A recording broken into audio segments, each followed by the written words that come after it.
I just hope that you take this seriously. I just hope that you take you seriously at some point. Otherwise, you'll be searching the world for people to take you seriously, only to find that, hold up, I never took myself seriously, so nothing ever did. You built this cage. In the fine words of Gracie Abrams, you built this cage. Therefore, you are going to get yourself out of the cage. The girl that you've been, the girl that you were, was designed to survive the place you were in. But if you want to go to a new place, you have to sort of break this girl out of the cage that you built for her. And that cage is made up of her habits, her beliefs, her desires, her wants, how she sees the world, how she views the world. That cage represents everything designed to keep someone safe, to keep an animal safe. So when you think about a cage for your puppy, let's say when you're training them, when they're growing up, the cage is designed to be like a place of containment so that whenever they are hit with so much stimuli of being alive and being a puppy, like they have a place to retreat and a place to rest that is safe and contained and offers little to no stimulation in terms of difficulty, right? But the second that puppy outgrows that cage, you either need to get them a bigger pen, a bigger cage, or they no longer need a cage and they're fine to roam around the house however they want to roam around the house. The cage that you built is done. You got it. You figured it out. It's no longer necessary. And the reason I'm saying this now is because you know when there's like a move of weather, like you know how animals migrate, how let's not say like a move of weather, when there's like a huge storm coming, the animals know first. They get it. They start preparing. It makes me think of Noah's Ark when Noah was charged with putting the animals together. They must have sensed that a flood was coming, right? But no one knew a flood was coming. So him arranging the animals at first was kind of a sign of validation that this is a true prophet of God. However, okay, for you, there's a version of you, there's a spirit within you, your actual spirit, because you have your mind, body, and your spirit. Your spirit that is in Christ is calling you, and the way that she calls you, or the way that it calls you, because your spirit is genderless, is it sort of makes you very uncomfortable. It makes you agitated with the way things are. It makes you agitated with the way you've been behaving. It makes you agitated by operating in the same beliefs that you've held all this time while you've been in this cage. A cage isn't designed to hold you forever. I'm not sure of any zoo around that holds animals forever. Either the animal dies, or they decide to move the animal, or the animal transfers to a different location. Like, you cannot physically be in the same place forever. So me, I am coming as a witness to your spirit, to what you've been feeling, that it's time to get out of that cage. It's time to break the cage. Not just get out of the cage, break it. Do you see what I mean? Like, you need to break out of the cage because you built it. So you also have a key to it. But if you're so obsessed with the identity that is in the cage, the identity that opens the cage can't manifest. She can't come through and actually open it for you because you won't let her, because you are not comfortable with her. A lot of times people are like, kill the old you. Like, what is it called? The Taylor can't come to the phone right now. Old Taylor can't come to the phone right now. She's dead. No. Old you can't come to the phone right now because she's not answering. She's no longer taking calls. She's no longer in charge of the call center. She's no longer in charge of the program, so she doesn't need to take calls. It's no longer her program. And it's such a mindset switch because we assume that the version of us that is coming is so different from the version of us that is in the cage, or the version of us that we are. And they're no different. It's a matter of perspective. It's a matter of what you see. It's a matter of how you see you. If I decide tomorrow that I want to be a prima ballerina,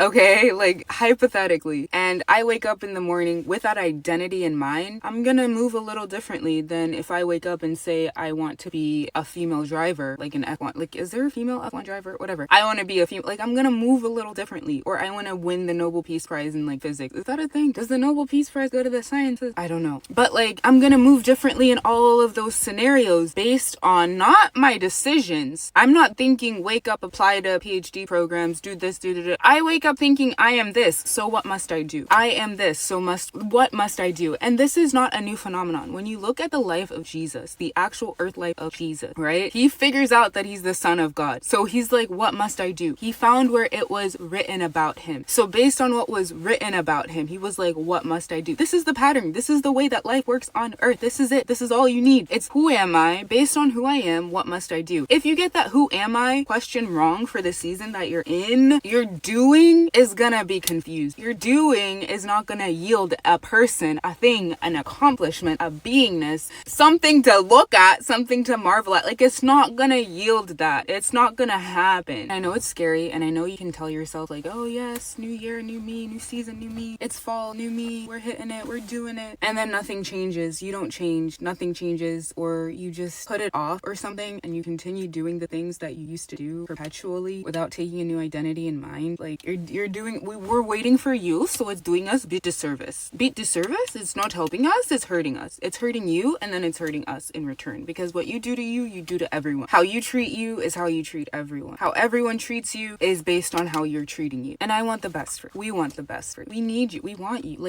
I want you to live out your full potential, because the gag is, the more you live as the woman that God created you to be, the better off you feel.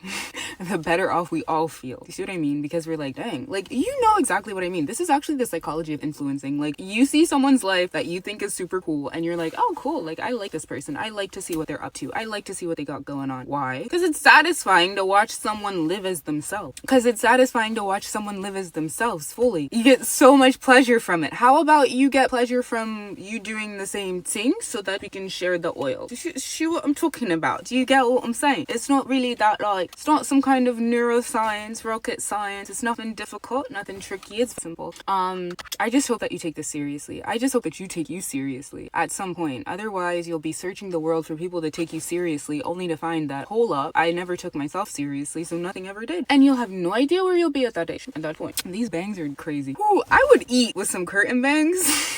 Like, I would eat breakfast, lunch, and dinner. Munch, munch, crunch, crunch. It's properly raining now, so I'm gonna go. But I wish you the best, and as always, I want the very best for you. I said I want the very best for you. I want the best for you. I want the very, very, very, very best for you. And the best is what you'll have. Mwah.